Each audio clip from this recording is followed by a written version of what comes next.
Yeah, baby girl, you're so damn fine, though. Wanna know if I can hit it from behind, though. I'm sipping on you like some fine wine, though. When it's over, I press rewind, though. Talking bands, I got it. Benjamin.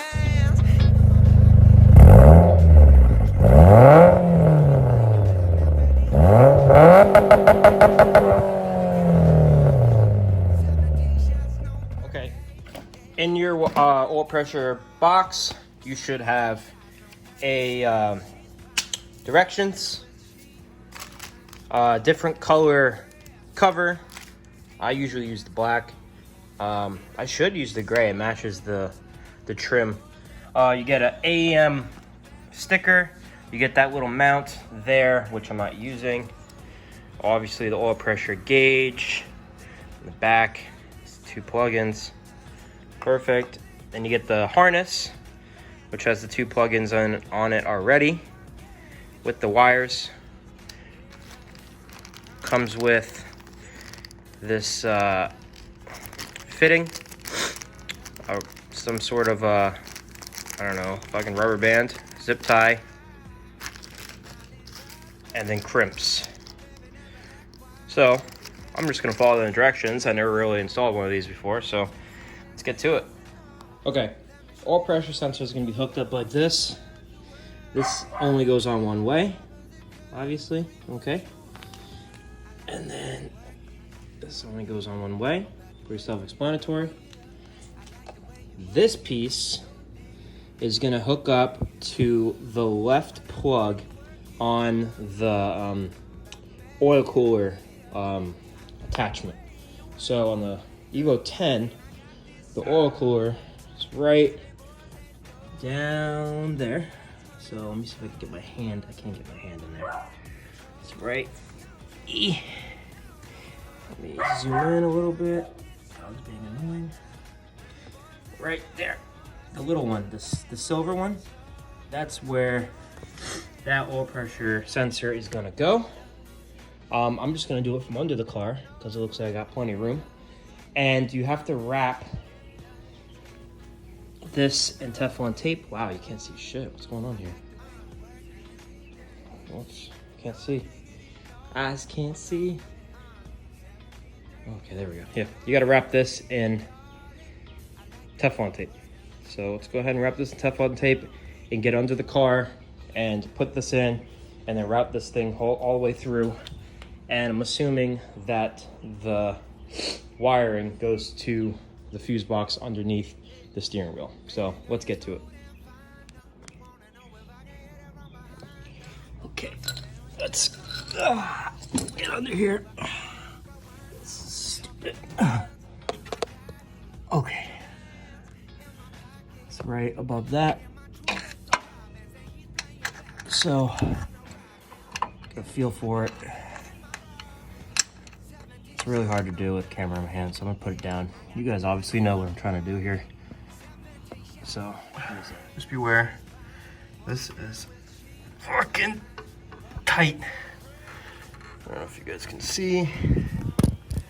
I'm right there. That's where I'm trying to get off. And it's super tight, so I'm gonna have to get like a breaker bar or something. Messing with it for a little bit. Just jack up the car a little bit more so you can get some leverage for your breaker bar.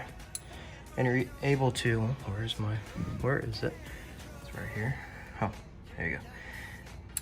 Able to get it off, no problem. All right, that's that. Pull this out though. Oil's gonna drip out. Just be prepared. Only a little bit. It stops after like 35 seconds or so. So you could just let it drain for a little bit and then top off your oil after. It's really not that much, so you shouldn't have to worry about it. Now let's go ahead and put let's go put the sensor on. All right, well, I just realized that I can't install the oil pressure gauge because I don't have the fitting.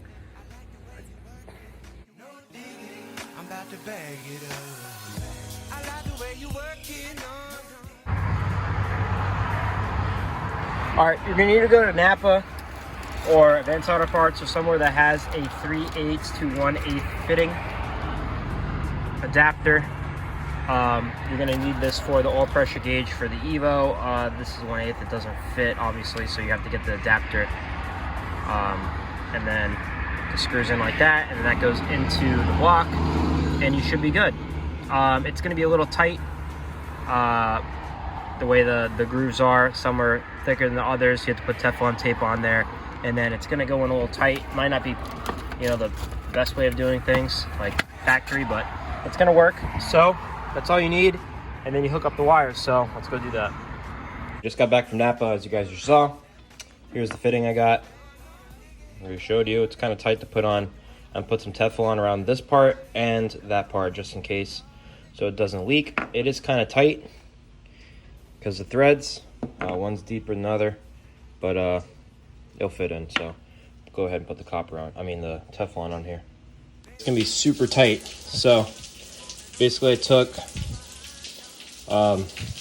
vice grips like that, and then a ratchet wrench. And I basically held it like this.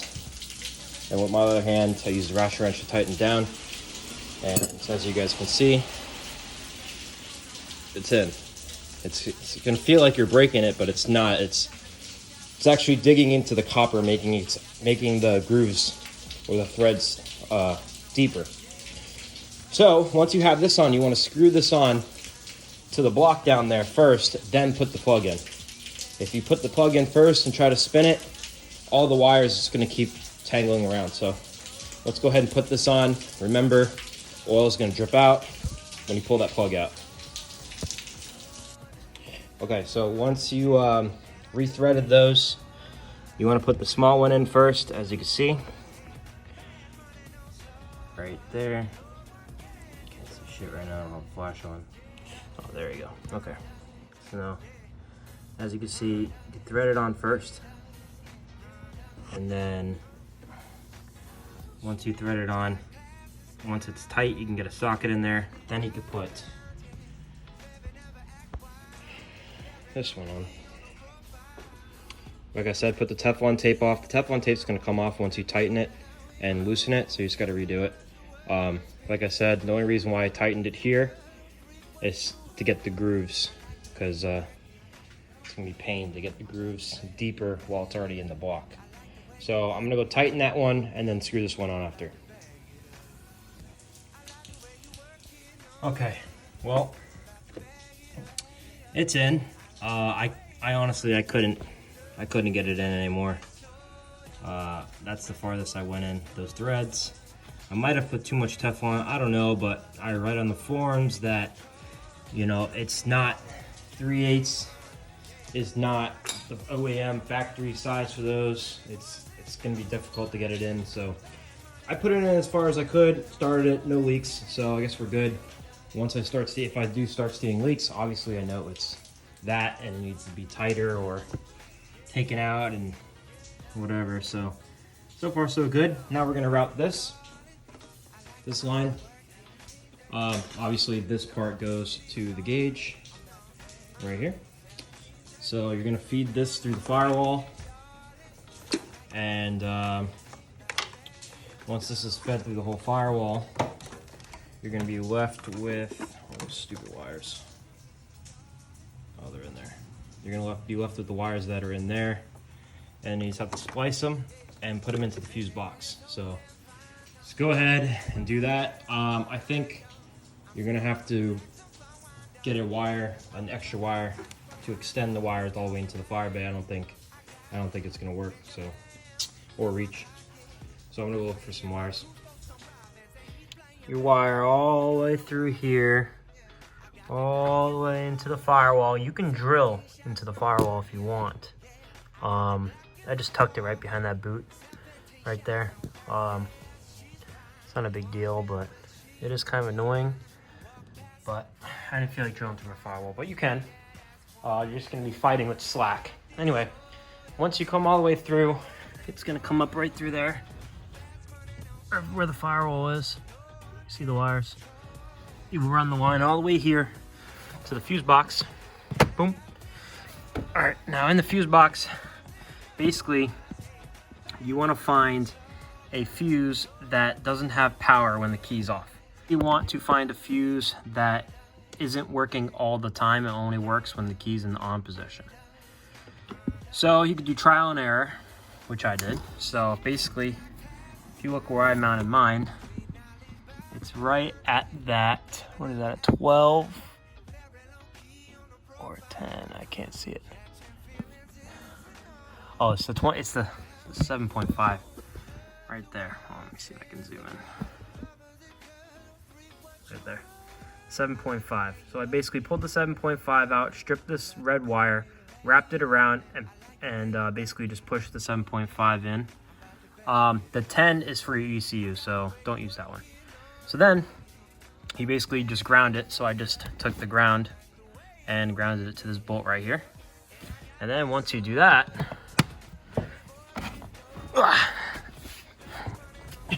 when you turn the key in the on position, as you can see, it's off, right? The key's not in the on position, it's just in the, I don't care, I'll pull it out. See how none of the lights are on? Because every one I have hooked up to is a fuse that only turns on when you give it power. So, give it power, all these turn on, right? Cool. So then, showing 0. If it's showing 0, that means you have everything hooked up right. If it's showing 3 lines in a bar, in like a line, that means you don't have it hooked up right, basically. So that means there's power going to this, but it's not hooked up. It's not plugged in all the way in the back, or you have something messed up there. So when you start it, there's your oil pressure.